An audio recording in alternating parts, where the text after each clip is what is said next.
Please note, today's recording was made before President Zelensky and Donald Trump's extraordinary meeting and row at the White House. Dom and I will be bringing you our reaction to that in a bonus episode, which will be out very shortly. I'm Francis Dearnley, and this is Ukraine, the latest. Today, we return to Kursk, Russia, where fighting has intensified. Consider the outcomes of British Prime Minister Keir Starmer's vital visit to Washington and hear the latest update on resistance in the occupied territories.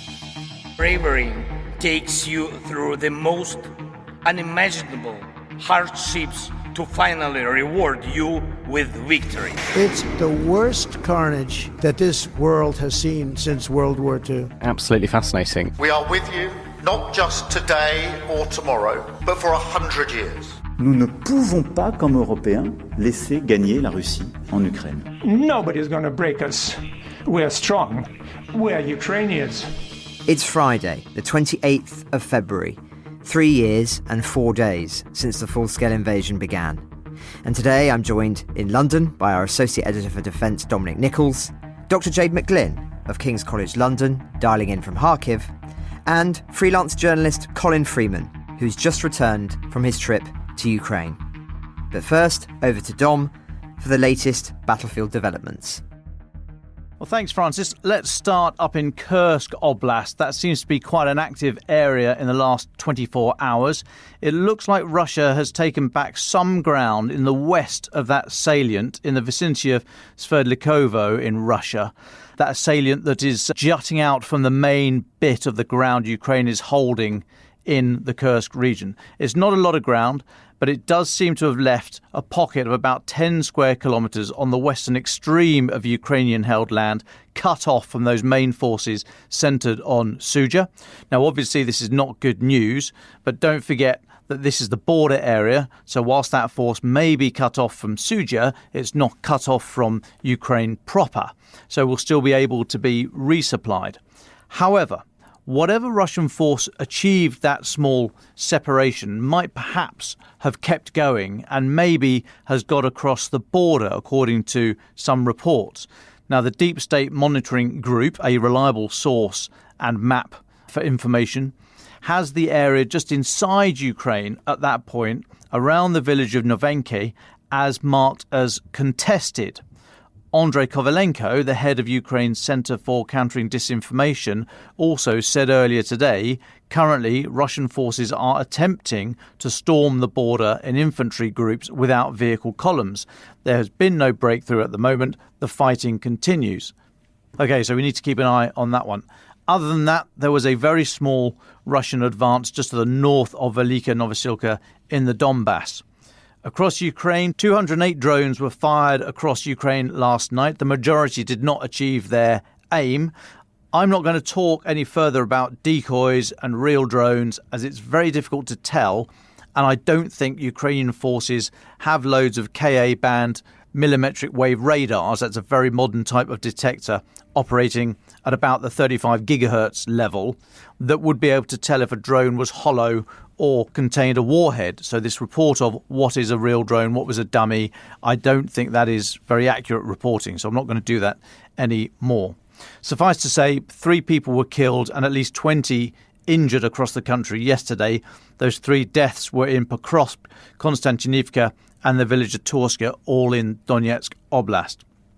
Now, back into Russia, and let's go to the port of Tuapse. That's 200 kilometres-ish down the eastern side of the Black Sea coast from the Kursk bridge. That was hit by Ukrainian drones a couple of days ago. A report out in the last couple of hours from Ombre, the global maritime risk management firm, says that a Panama-flagged bulk carrier was reportedly damaged during the attack. Shrapnel is said to have impacted the vessel's superstructure, causing damage to the bridge wing and portholes. No casualties reported on that vessel. No clarification I've seen to suggest it is or is not part of the shadow fleet of oil tankers, but it was there. Now, Ombre assessed that the vessel was not directly targeted and had been damaged as a result of collateral damage from a wider attack on the port's infrastructure. A Ukrainian official has said the port, quote, plays an important role in supporting military logistics. It is used to transport equipment, ammunition and fuel for military needs. Now, Ombre say they've observed video footage of secondary explosions likely close to the port, potentially indicating what they say is the sympathetic detonation of explosives or ammunition. Now, a slight aside, sympathetic detonation is a military phrase. It doesn't mean the ammo felt sorry for its maritime cousins, so sympathetically blew itself up in an act of solidarity. It means the blasts from the intended strike so destabilised ammunition stocks nearby that the whole thing went up. And we know that Russia doesn't really protect this stuff in any decent storage facilities. It often just has ammunition piled up in heaps. And for a very visually engaging example of secondary or sympathetic explosions, have a look today at the official page of Ukraine's Ministry of Defence on Twitter. They are at DefenceU, defence spelt the correct way, with a C and then the letter U afterwards. Now, they are saying that last night they destroyed a thermobaric munitions storage site near Selidov in the Donetsk region. But have a look at the images there. It's absolutely wild stuff. Now, just before we leave the battlefield, Francis, it's worth noting that sources have told South Korea's Jungang Daily newspaper that North Korea is refusing to repatriate the bodies of troops killed fighting for Russia against Ukraine because it fears anger from families could lead to civil unrest. Russia has, quote, continuously requested the transfer of bodies of North Korean soldiers killed in action, but this has not been accomplished due to North Korea's refusal, according to sources. South Korean intelligence officials estimate that around 300 North Korean soldiers have been killed to date so far, with around 2,700 injured. Now, Ra Jong-il, who's a former diplomat and senior South Korean intelligence officer, said they do not want the war dead to come home because ordinary people would be terribly shocked. Those deaths would be embarrassing to Kim because he has never said that North Korean troops were being sent abroad to fight, but people would very quickly become angry. He was speaking to our colleague Julian Ryle, based in Tokyo. I don't doubt his words, but I just wonder if even if North Korean people became quickly very angry, I wonder if they could actually do anything about it. That's another story. Now, a couple of brief notes from the last 24 hours in Washington. British Prime Minister Sir Keir Starmer met Donald Trump yesterday, and among a, let's be generous, free-flowing fireside chat and press conference, not particularly scripted or controlled, Donald Trump was asked whether he backed Article 5 of the NATO treaty. That's the clause that says an attack against one is an attack against all. Now, Donald Trump said, I support it, adding quickly, I don't think we're going to have any reason for it. Then, asked whether he'd come to Britain's aid if we deployed troops in any post-conflict scenario in Ukraine and they got into trouble, Mr. Trump said, I've always cared about the British. They don't need much help. They can take care of themselves. It sounds like it's evasive, but it's not evasive. You know, the British have incredible soldiers, incredible military, and they can take care of themselves. But if they need help, I'll always be with the British, okay? But they don't need help. Right, so, two not entirely watertight statements, but then I think that's going to be the pattern for the next turn of the diplomatic wheel. And there's no point in us over-examining them, as it could all change tomorrow. After all, when it was mentioned to Donald Trump that he had called President Zelensky a dictator, so specifically on social media earlier this month he'd called Zelensky a dictator without elections, Trump answered, did I say that? I can't believe I would say that. So let's not get too energised every time he says something inflammatory. Take him seriously, not literally, as a senior European diplomat told me. Otherwise, we are the ones going to get inflamed, or at least our stomach ulcers, to be specific. Anyway, also in Washington yesterday was Kaja Kallas. Calm down, Francis. The EU's chief diplomat, and in an interview with AFP, she insisted that Ukraine joining NATO would be the only effective way to ensure the country's security after the war. She said, why are we in NATO? It is because we are afraid of Russia. Interesting words. It's because we are afraid of Russia, and the only thing that really works, the only security guarantee that works, is NATO's umbrella. Now then, just to finish off with, quick look ahead to this weekend. And before hosting a Ukraine summit with European leaders on Sunday, Keir Starmer is going to host a call with leaders of Baltic countries After that, President Zelensky is going to visit Downing Street for talks. That's going to be Sunday afternoon, I think. Then Giorgia Meloni, the Prime Minister of Italy, she's going to pop in, take part in a bilateral meeting on migration, Ukraine and European security.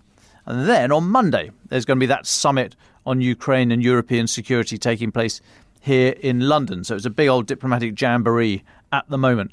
Now, that meeting on Monday, so far, people who have RSVP'd that they'd love to come along. It's going to include the leaders of Ukraine, France, Germany, Denmark, Italy, the Netherlands, Norway, Poland, Spain, Turkey, Finland, Sweden, Czechia and Romania, as well as the NATO Secretary-General and the presidents of the European Commission and European Council. A Downing Street spokesperson said the Prime Minister will use the summit to drive forward European action on Ukraine, signalling our collective unwavering support to securing a just and enduring peace and a lasting deal that ensures Ukraine's future sovereignty and security. Now, I think that is all brilliant. I just hope that this diplomatic energy is all going towards Ukraine and the wider European security question and is not being spent on geopolitical one-upmanship between Keir Starmer, Emmanuel Macron and so on. Now, one final one for me, Francis. We should take note of the UN's Independent International Commission of Inquiry on Ukraine. They released a statement on Wednesday marking the third anniversary of the full-scale invasion. I've edited it for brevity, but it says, as the armed conflict resulting from the Russian Federation's full-scale invasion of Ukraine enters its fourth year, it is crucial that the international community continues its efforts to pursue accountability and justice as part of discussions on peace talks. It is critically important for the international community, while supporting peace initiatives, to pursue its efforts to ensure accountability, justice and lasting peace. Experience shows that sustainable peace is not achieved by sacrificing existing international legal obligations, in particular the victim's right to justice. It finishes, the Commission has consistently promoted a broad notion of accountability. It has emphasised the importance of investigating all violations and crimes and of holding perpetrators, including commanders and other superiors, accountable. Now, that's the end of the statement. You'll remember the UN International Commission of Inquiry into Ukraine is an independent body mandated by the UN Human Rights Council to, among other things, and in its words, investigate all alleged violations and abuses of human rights and violations of international humanitarian law and related crimes in the context of the aggression against Ukraine by the Russian Federation, something we will definitely keep an eye on. That's us up to date for the weekend, Francis. Well, thanks very much, Dom, and I'll do a deeper dive on a few of the political remarks of yesterday in a moment. But let's stay in the military realm. It's time for our latest update by Dr. Jade McGlynn on resistance activity in the occupied territories. Jade, welcome back. What have you and your research at ILIA seen in the past fortnight? Thank you, Francis. So you would perhaps have expected that resistance might have died down, given some of the more tumultuous events of the last couple of weeks, but actually looking at the events from the 14th of February, so Valentine's Day, through to the 27th of February, or yesterday, instead we see an intensification of the actions of the resistance forces in the occupied territories. So within the occupied territories themselves, there were 8 successful operations. One of the most high-profile events was setting fire, blowing up a car in Berdyansk, which is on the Azov Sea, about 30 miles from Mariupol, heading west. And that resulted in the death of the deputy head of the occupation administration there, Yevhen Bogdanov. Another reminder that this isn't just about sabotaging or targeting the enemy infrastructure, but also targeting key figures in the occupation regime.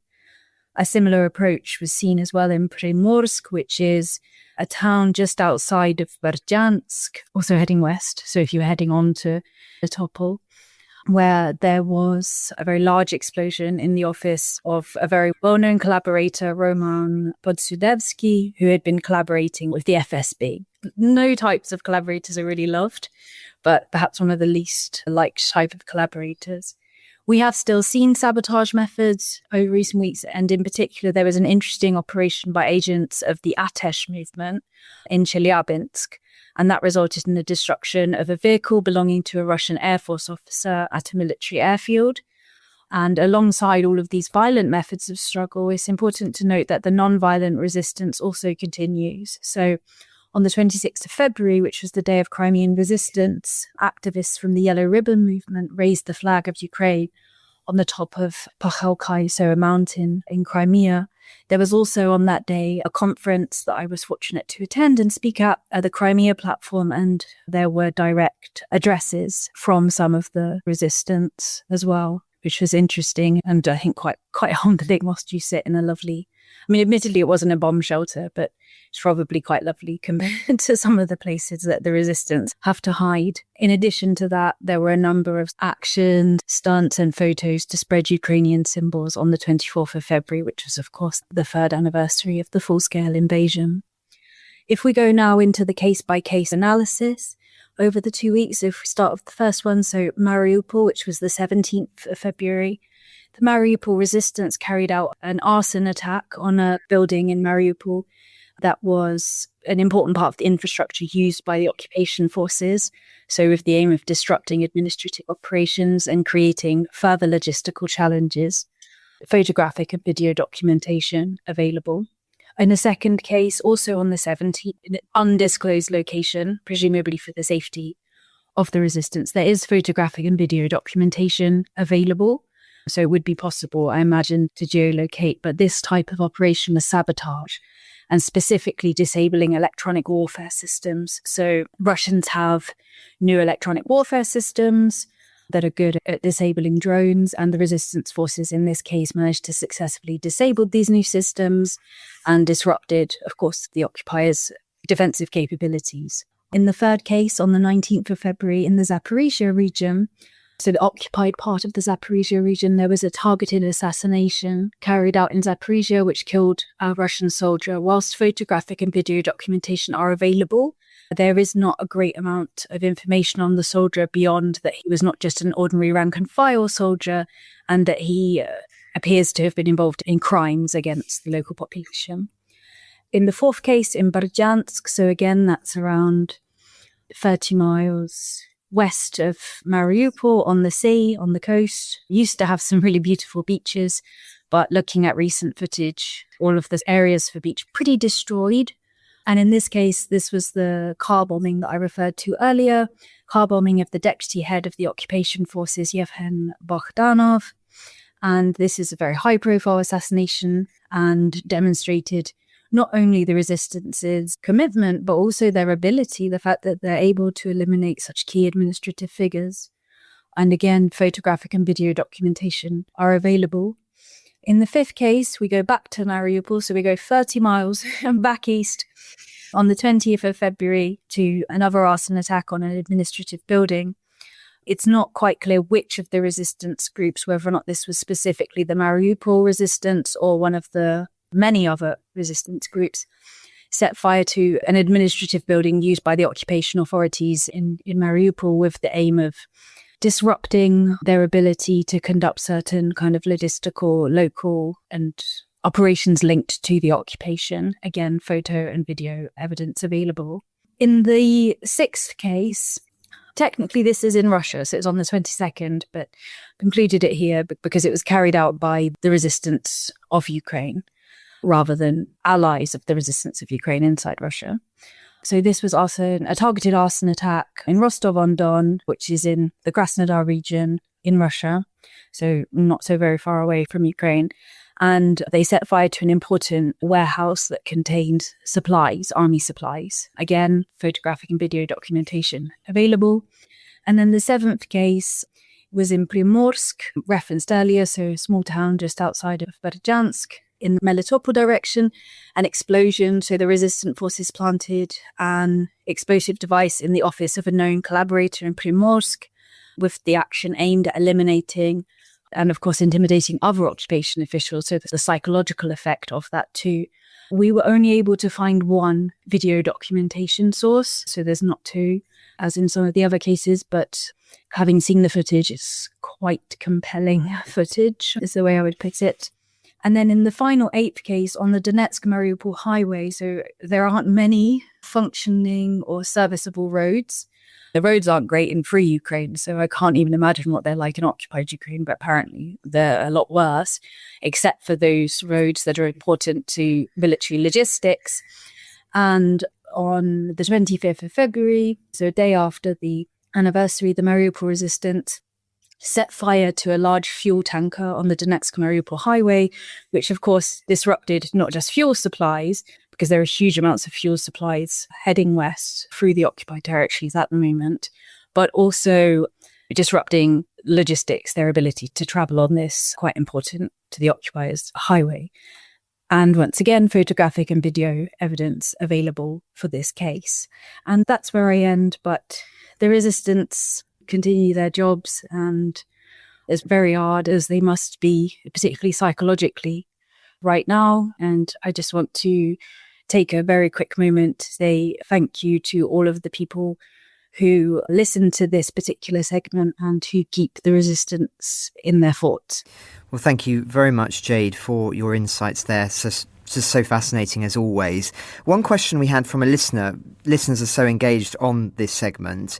One asks, Russia has put out a few social media posts recently suggesting huge investment and building in the occupied territories.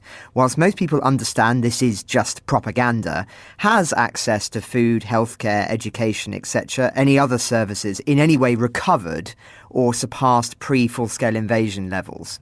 You have to be very careful about which region you're speaking about, because I think I've said before that really we're talking about three separate occupied regions, in the sense of you have those areas that were Donetsk and Luhansk, those areas of occupied Donetsk and Luhansk since 2014. You have Crimea, which was in its own separate case because it was annexed in 2014. And then you have the new areas. The situation in Crimea is generally the better one, though of course not for water. The situation in Donetsk and Luhansk is pretty bad in general, especially for water and infrastructure repairs that are just not happening. However, there is a more thriving black market. So if we get onto the question of medicine, that makes it easier to get around a little bit. In the newly occupied areas, so since 2022, the situation with medicine and access to medicine and health is absolutely dire. It's very difficult to get hold of insulin. It's very difficult to get hold of, for example, painkillers for when you're giving birth. So the sort of painkillers you definitely want. It's very hard to get hold, especially, of course, because of Russia's quite odd position or unhelpful position on AIDS, but very hard to get hold of HIV medication, cancer medications. The whole situation is incredibly difficult. So no, there's not really been any investment in infrastructure. What there has been massive stealing under the guise of investing in infrastructure. There's also been in some areas have built some new buildings, but in general, they have gone to Russian elites or contacts of Russian elites. One of the Russian deputy prime ministers in particular has an interest in Mariupol, so too do the Chechens, Undergarov's Chechens. So no is the short answer. The situation varies, but we're not seeing any real investment. It consistently gets reduced, even in the official statistics, which should not be believed. Plus, when you add in corruption. So, unfortunately, the situation there is really very difficult. Well, thank you very much, Jade, as ever, and we look forward to hearing the next round of updates in a couple of weeks' time. Let's dive a little bit deeper into Starmer's meeting with Trump yesterday before I go to Colin Freeman. Now, as Dom has already covered, further to the parts we've summarised, including that extraordinary moment when Trump seemed to forget that he called Zelensky a dictator last week, there were other moments which have led to considerable discussion this morning around the bazaars, as Hamish would say. Perhaps most crucially, when Trump said he would definitely try to get as much land back for Ukraine as possible. He said, and I quote, "If we sign a minerals agreement, I'm ready to discuss sending peacekeepers to Ukraine afterward." He said the deal is a breakthrough. It's a backstop, you could say. I don't think anyone is going to play around if we're there. Now, it's not clear whether he means European peacekeepers or American peacekeepers, but what does seem to be implied there is that he believes American business interests on the ground in Ukraine as part of a peace deal will be enough of a deterrent to stop a future Russian invasion. But many are asking, how concrete is that? For many European countries, that will not go far enough. After all, imagine if Russia were to regroup in 4 years after Trump's presidency, then immediately strike once he's out of office. They might not risk upsetting Trump over business deals, but what about future presidents? Another potentially significant moment, or not, who knows, is when Trump was asked by a journalist about the occupied territories and whether they were up for discussion. He said, "There are lots of areas that were taken, a lot of the sea line that has been taken, and we're going to see if we can take that back. We're talking about it." Now that will get brows sweating in Moscow, no doubt, but again, how meaningful is that? How meaningful is any statement when statements made one week can seemingly be forgotten the next? Now, some will argue this is the art of the deal, but I'll be honest, I don't think really President Trump has any detailed understanding of this war, and thus any commitment that's made, perhaps even those in writing, is hollow. Now, Starmer, like Macron earlier in the week, did drum home the European perspective. He emphasised there can be no peace that rewards the aggressor. He said we must win the peace. History must be on the side of the victim, etc. He also challenged Trump publicly on a few points, and credit where credit is due, he seems to have built a good rapport with the American president. He's also played a blinder when he slipped an envelope from his pocket and gave it to Trump in front of the press pack. It was a letter from King Charles III inviting Trump for a second state visit to Great Britain. Trump was obviously thrilled, talking about how much he loves Britain and the royal family. And at times, I have to say, Trump does remind me of another Charles, Charles I. Bear with me, in one crucial respect. His mind can seemingly be changed by the last person who speaks to him deferentially, leading to this erratic decision-making and nobody quite knowing where they stand. There is great power in that, but also a tendency to make bad decisions. Charles's rule being an obvious example, ending up on the chopping block on Whitehall. But that's enough about that. Trump will still seem to believe that a peace deal with Russia will happen quickly or not at all, stressing that things are moving along pretty rapidly and that he can expect an agreement to be negotiated fairly soon if one is. Now, Europe can't rely on that, and as Dom has summarised, we've got that big summit on Sunday where I expect there will also be some clarity, we hope at least, on the European position. And we'll be watching that closely, so do keep an eye on the Telegraph website. Now, one last thing, like in yesterday's episode, I just want to end with the Russian position amid all this. As one would expect, they have been very critical of the Europeans in the past couple of weeks. Yesterday, Putin said that some Western countries are dissatisfied with the restoration of Russian-American relations and want to create instability in the world. These forces will try to disrupt or compromise the dialogue that has begun. We need to take it into account and use all the means of diplomacy and intelligence services to disrupt such attempts. Now, if you missed my interview yesterday with Carolina Hurd of the Institute for the Study of War, I really recommend it, as the ISW has been monitoring Russian perspectives on Ukraine since 2014. And Carolina said two things which may prove crucial over the coming weeks. One, that the Russian position on Ukraine has not shifted over that time. It has never recognised Ukrainian statehood. And two, that many of the Kremlin figures involved in these talks are not top dogs in Putin's hierarchy, which may suggest that these talks are not as serious as might be supposed, at least not at this stage. That is interesting. But let's turn away now from the political realm and bring in Colin Freeman, freelance journalist and our man in Kyiv for the third anniversary of the full-scale invasion this week. Colin, it's been a busy period for you, not only reporting in Ukraine, but also interviewing Boris Johnson for the Telegraph in Monday's episode. Now, you've written a detailed piece about the desire among some Ukrainians to acquire nuclear weapons, as well as one about the generation of young cultural figures who've died in this war. But before we get to those two pieces, how would you reflect on this historic week? It's been a fascinating week. It was an interesting week to be in Kiev. I was there primarily just for the anniversary and to catch up with some old contacts because I haven't been there for 7 or 8 months. But clearly with all Mr. Trump's plans and his insults as well, there was certainly a sense that we are perhaps entering a new phase in the war, and perhaps a phase where the war will now be winding down slightly. But certainly nobody I spoke to in Kiev seemed to think that that was going to happen any time imminently. And I may have reiterated this on previous episodes of the podcast, but there is not really much sense that the war is going to end soon. And among the soldiers that I spoke to, none of them seemed particularly concerned at the prospect of having to fight on, even if it wasn't with Mr. Trump's blessing. Interesting. Well, thank you very much, Colin, for that. Now, as I mentioned, you've written a piece about how a nuclear-armed Ukraine could become Europe's Israel. And that, of course, is given the many conversations at the moment about the prospect of Ukraine one day acquiring those weapons or being under the so-called nuclear umbrella in order for them to be protected from a future Russian invasion. And we all know the background of the Budapest Memorandum. But do you just want to summarise that piece and where you went, Colin? Yeah, so we went to a place called Pervomaisk, which is about 4 hours' drive from Kiev down south. And it's an old Soviet nuclear base, one of two main nuclear missile bases that were in Ukraine at the height of the Cold War.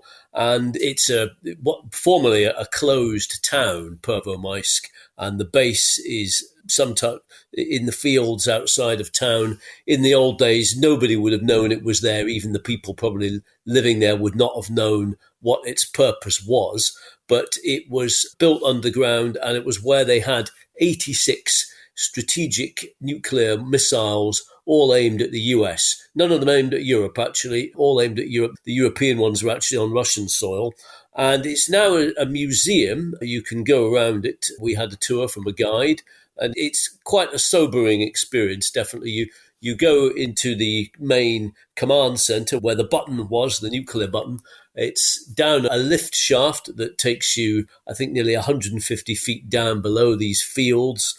And inside, at the bottom of the lift shaft, there is a kind of steel and concrete capsule that is also fitted with shock absorbers, so that were the base to take a direct hit from a nuclear missile itself, a preemptive hit, I suppose, the people inside, with their finger on the button 150 feet down, could still press the button and unleash a retaliatory strike, which, if you can imagine, 86 strategic nuclear missiles, as we were told, would have been enough to destroy America and probably indeed the world many, many times over.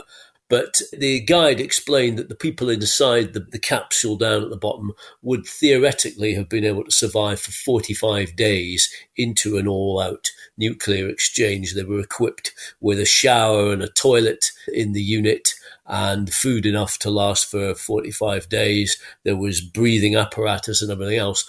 Although she did point out that whether anybody would want to emerge after those 45 days when it was all over was another matter. And she said that when the curators first turned this place into a museum, they discovered in a safe 4 pistols and a couple of litres of vodka. And it was the curator's interpretation of these discoveries was that these items would have been used to first perhaps dull the emotional agony of what had happened, and then perhaps simply be used as weapons to commit suicide with. So, yeah, it was quite a sobering experience, if you like. The vodka perhaps notwithstanding, there was also the possibility that whoever was there was just drinking the vodka, which was arguably just as worrying. But we did this piece primarily to look at this issue of whether Ukraine might seek to acquire its own independent nuclear deterrent in the manner that Israel did back in the 60s and the 70s, and become what we call the Israel on Dnipro, a heavily armed, go-it-alone state that requires its own nuclear weapon because it can't really rely on its Western partners, and it faces an existential threat from its enemy. We'll point out one thing. The Budapest Memorandum of 1994, under which Ukraine gave up its nuclear weapons, is often cited just as that, as if Ukraine had these Soviet-era legacy weapons that it could have kept, which could have kept it safe from Moscow. It was not as simple as that. Ukraine did not have the codes to any of these weapons. Moscow did. So without them, there would never have been any use. And even if Ukraine had them, the upkeep of the weapons, the cost of upkeeping and maintaining them to actual operational use would have been enormous. And I think the Ukrainian government would likely have scrapped that deterrent of its own accord during the period of the 90s when most ex-Soviet countries, Ukraine included, were going through pretty tough financial times. But nonetheless, it's still vehicle, this old stockpile through which Ukrainians often express their desire for better security. And certainly it seems that they would have the means as well as the motive to create a nuclear weapon if they so chose. They have supplies of plutonium and uranium on their old nuclear bases at places like Chernobyl. It's generally considered they'd probably have the expertise or could acquire it quite quickly, given that they're quite a technocratic society. The primary thing would be, Russia trying to knock the weapons out before they were deliverable, which would be one thing, and also, of course, the breaching of the Nuclear Non-Proliferation Treaty, which Ukraine has also signed up to, which would mean it would be casting itself adrift somewhat from the West. However, there are those who certainly say that while they wouldn't really want to see Ukraine get a nuclear bomb, they can see the point that they're trying to make. And it is to some extent a rhetorical point when Mr. Zelensky talks about this. It's to say, look, this might be our only chance if you won't let us join NATO. What do you expect us to do? And one of the people who certainly conceded that Ukraine had a moral case for building one was Boris Johnson, who I interviewed just last Monday. And he said, look, I'm not a fan of nuclear proliferation. I don't think it would be a good idea, but I can see why Ukraine might want to make this argument.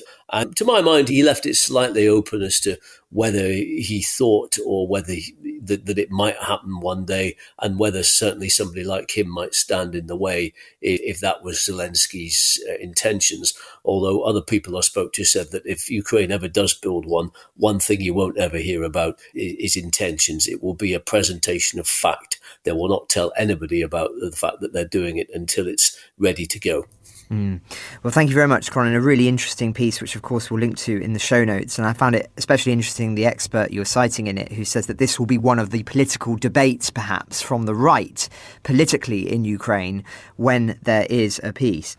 But let's move on to the other piece that you've written covering this period, which of course is about Ukraine's lost generation, as it were, of cultural figures. It's a theme we have spoken about before, including with representatives from PEN Ukraine. But you focused in on some particular individuals in this piece. Where do you want to start, Colin?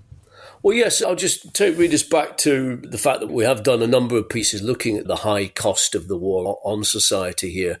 And it's such a huge number of people getting killed, 45,000 plus, just on the front lines alone, that it's often difficult to know where to start.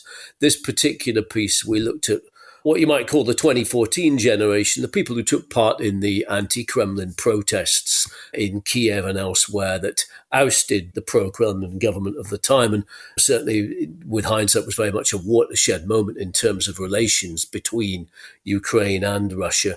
And a lot of them went on to form the core, I suppose, of Ukraine's kind of volunteer and activist culture. And anybody who visits here will be struck by the fact that Ukraine may have its problems, but it does have a very vibrant civil society, lots of people involved in human rights, environmental causes, civil liberties, gay and lesbian activism, everything you can imagine. And there's military volunteers as well, lots of independent military units.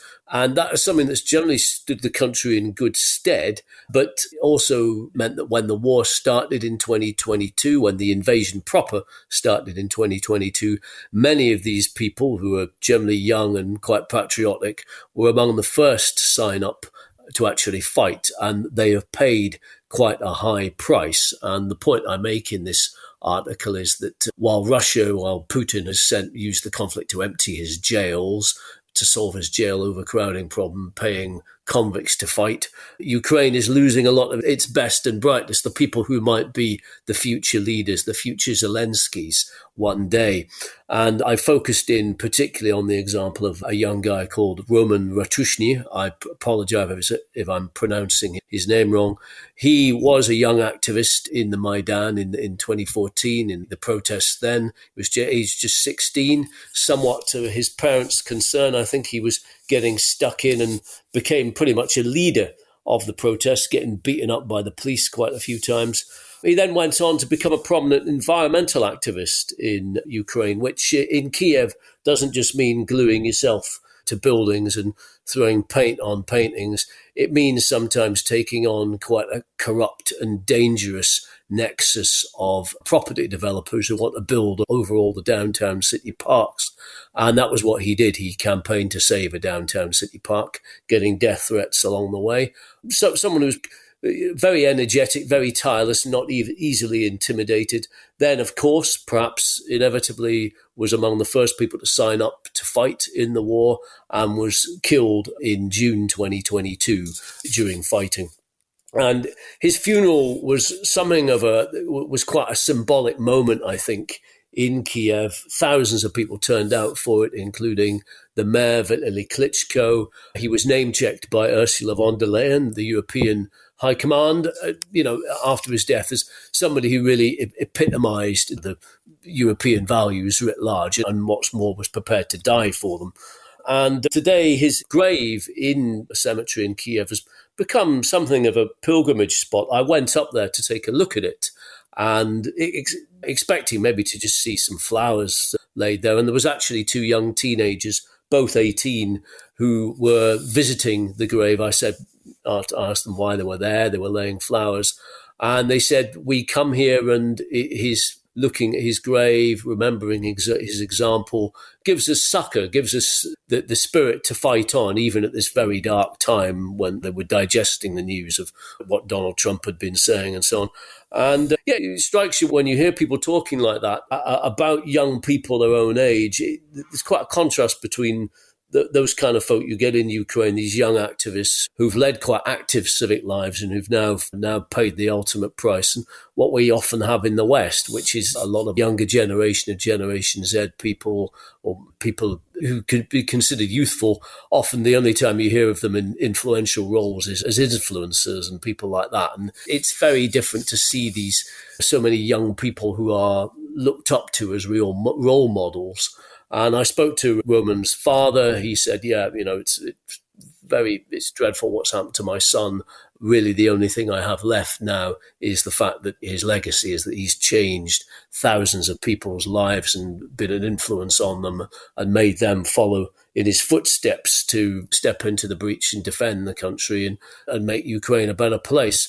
But it is, of course, tragic that so many of these people are dying, because these are, of course, the people who make the lifeblood of democracy. They're not just people who might go on to become Zelenskys and so on. A lot of them are actually quite contemptuous or suspicious of mainstream organized politics, and given Ukraine's past history. But they're the people who will campaign against corrupt developers. They were the people who will question police brutality, who will sit on their local council, who will be active, concerned citizens. And it's a great shame that so many of them now will be remembered not as people who went on to perhaps lead the country in future decades, but simply as people who've got streets named after them around Kiev and graves and memorials in their memory. Well, thank you very much, Colin, for that summary of your piece, and indeed the piece before that. Both will be, of course, listed in the show notes.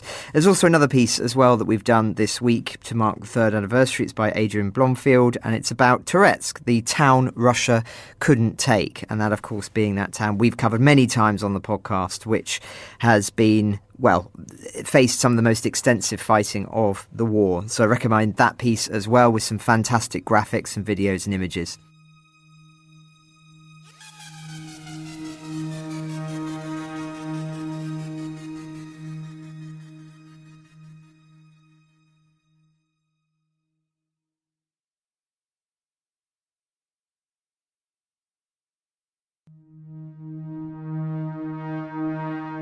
But let's go to our final thoughts now. Dom, over to you first. Where do you want to start?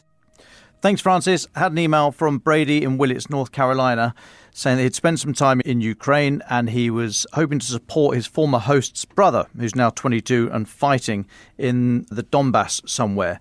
So Brady asked for a way to support him. All I would say is have a look at the Dutch NGO Protect Ukraine. Among other things, they directly support 6 Ukrainian brigades, 3 of them working in the Liman, Vuhledar and Bakhmut areas. Now, that may be where your friend is fighting, so have a look at them. We'll put a link in the episode notes today. And the second one is, it's been a couple of weeks of high diplomatic activity. We do need to take a break, everyone, but this weekend is also going to be important as well, so do keep your eyes on the news. The big thing in politics is momentum. And that is up at the moment, largely because of the large Trump-shaped pebble bunged into the pond.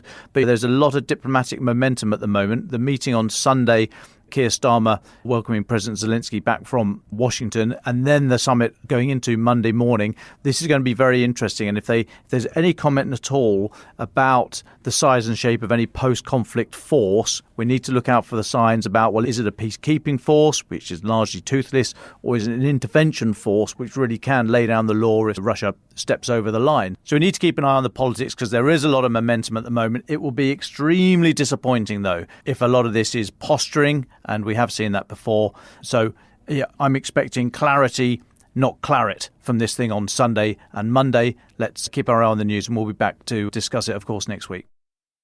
Thanks very much, Dom. Colin, you have the final words today. Yes, well, you've heard me just earlier talking about Roman Ratushny, the young man who was killed in the war in 2022 and has become something of a symbol of the sacrifices of Ukraine's young generation and an inspirational figure to many others. And that has been a source of consolation to his father, Taras. However, this is a war and not all of these stories have an uplifting ending. Just heard this morning, not long before it became on the podcast, that Roman's brother, Taras's other son, Basil, was killed in action in recent days as well. So that there is a family who've lost not one but 2 sons to the war. Taras, his father, has put a post on Facebook just earlier today. I'll read it out to you. I'm not going to make any comment on it. It just gives you an idea of what life is like for a lot of Ukrainians today. This is Taras talking. He's quoting Basil. As I look into the future, I realise the only thing that we should be worried about is the multiple increase in the losses to the motherfuckers. I think he's referring to the Russians there. To at least suspend the fighting for a while. All other things, especially on those that on the contrary lead to less losses, simply won't make sense. I think what he's saying is there that the war has to continue, to which his father just says, well done, son. So there you go, another day in Ukraine. And to close this anniversary week, some music. On Tuesday, our colleague Adelie went to Southwark Cathedral here in London, which commemorated the 3rd anniversary of the invasion with a special concert by the Songs of Ukraine Chorus, a choir of Ukrainians living in the UK, most of them displaced by the war. She briefly interviewed founder and conductor Bogdan Parashchak and recorded one of the songs, Eternal Remembrance, by Kirilo Stetsenko, which the choir sang after a minute of silence. Okay, my name is Bogdan Parashchak. I was born in England, and my parents came from the Ukraine after the Second World War. And I studied music here at the Royal College and became a musician, a conductor, accompanist, etc. Now, this, and where we are today, is that this Songs for Ukraine chorus was actually formed by the Royal Opera House. When the war broke out, the Royal Opera House wondered, what can we do? And so they invited all the Ukrainian refugees who would be interested in singing with them. And at the first rehearsal, we had no idea who was going to come through the door, and they started to come, and over 150 people walked through the door. And they asked me to take the first rehearsal, and I thought, what am I going to do in front of 150 people I've never seen or met before? And so I said, let's sing the prayer for Ukraine, which every Ukrainian knows, Boże Veliki Jedyny. And we sang this, and these people had just all sang together, and at the end, everyone was in tears. Just the fact that they were in a foreign land, but yet they heard their own music and their own voice together. And so we worked with the Royal Opera House in 3 concerts, and now we are singing as a standalone Songs for Ukraine chorus. And every week some people travel 2-3 hours for a rehearsal just to be able to sing. So we have a few singers who are soloists, professional soloists, quite a lot who are mostly amateur singers. Between 50 and 60% don't even read music. So I create a repertoire for them in a concert, and they travel all these hours and give up all these hours, but they need it, because when they come together and they sing their own music, it gives them a sense of home, even if it's just for a few hours. That's amazing. That's a really beautiful story. Obviously today, the concert today at Southwark Cathedral is happening on a very specific date, because yesterday was the 3rd anniversary of the invasion. So it's very symbolic. Can you tell me a little bit more about tonight and what we're going to hear? Well, the concert's been designed not to end in a great furor or great triumph in a way. We are going to actually end the concert quite calmly. We're actually going to sing the Vichnaya Pamięć from Stetenko's Panachyda, Stetenko's Requiem, as a way of honouring all those who have paid the ultimate price in defending and protecting Ukraine. But during the concert, we have wonderful solos. We have Sasha Hryniuk, a pianist. We have a wonderful young violin and piano duet who are playing together. But then it's all Ukrainian music, and it's quite wonderful. And these young people, the professional musicians, are outstanding. I've noticed that the quality of musicians from Ukraine is extremely high. And so and also our accompanist is actually Thomas Ang, who is actually, his day job, he's a répétiteur at the Royal Ballet, and he plays for ballerinas all day, and he's a professional pianist, and he's wonderful. So we have actually about four different people playing the piano this evening, and we have a few soloists as well from our chorus who are professional soloists, and you hear them as well. Amazing. Thank you very much. Slava Ukraini.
Ukraine the Latest is an original podcast from The Telegraph, created by David Nicholls. To support our work and to stay on top of all of our Ukraine news, analysis and dispatches from the ground, please subscribe to The Telegraph. You can get 1 month free, then 2 months for just £1 at www.telegraph.co.uk/Ukraine the Latest. Deploying cutting-edge technology, we also release Ukrainian and Russian versions of this podcast. These translations retain our voices and delivery so that it can reach listeners in every region of Ukraine and in those parts of Eastern Europe where Russian is still widely spoken. Links to those can be found in the podcast description to this episode. We regularly have a Ukraine Live blog on our website where you can follow updates as they come in throughout the day, including insights from regular contributors to this podcast. We also do the same for other breaking international stories. If you appreciated this podcast, please consider following Ukraine the Latest on your preferred podcast app and leave us a review, as it really helps others find the show. Please also share it with those who may not be aware we exist. You can listen to this conversation live at 1 p.m. London time each weekday on X Spaces. Follow The Telegraph on X, formerly known as Twitter, so that you don't miss it. You can also get in touch directly to ask questions or give comments by emailing ukrainepod@telegraph.co.uk. We do continue to read every message. You can also contact us directly on X. You'll find our handles in the description for this episode. As ever, we're especially interested to hear where you're listening from around the world. Ukraine the Latest was today produced by Rachel Porter. Executive producers are Francis Dearnley, Louisa Wells and David Nicholls.